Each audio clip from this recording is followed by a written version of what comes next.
काँग्रेस नेते आणि माजी केंद्रीय मंत्री मिलिंद देवरा यांनी रविवारी काँग्रेसला सोडचिठ्ठी दिली आणि त्यानंतर त्यांनी मुख्यमंत्री एकनाथ शिंदे यांच्या उपस्थितीमध्ये शिवसेनेमध्ये प्रवेश केला।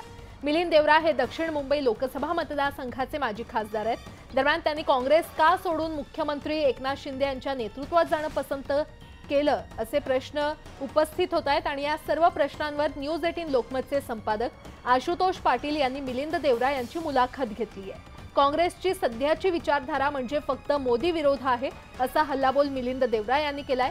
मुख्यमंत्री एकनाथ शिंदे चांगलं काम करत असून त्यांना मुंबई भ्रष्टाचार मुक्त करायची आहे। राज्यात गुंतवणूक वाढवण्यासाठी त्यांचं काम सुरू आहे। हे सर्व पाहता मी मुख्यमंत्र्यांसोबत जाण्याचा निर्णय घेतला असं मिलिंद देवरा यांनी म्हटलंय।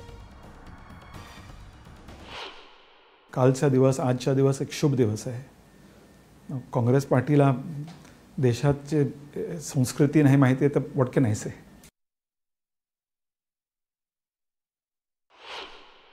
जेव्हा मी राजकारणात आलो 2004 मध्ये, तेव्हापासून आज तक गेल्या 20 वर्षापासून माझं राजकारण नेहमीच कन्स्ट्रक्टिव्ह राहिलं आहे आणि मला कन्स्ट्रक्टिव्ह पॉलिटिक्समध्ये इंटरेस्ट आहे, नेगेटिव्ह पॉलिटिक्समध्ये इंटरेस्ट नाही। माझ्यासाठी एक खूपच कठीण निर्णय होते आणि मी काँग्रेस सोडेन मला असं कधीच वाटलं नव्हतं। मी आज 24 आवर्स नंतर मी अजून भावुक आहे, इमोशनल आहे।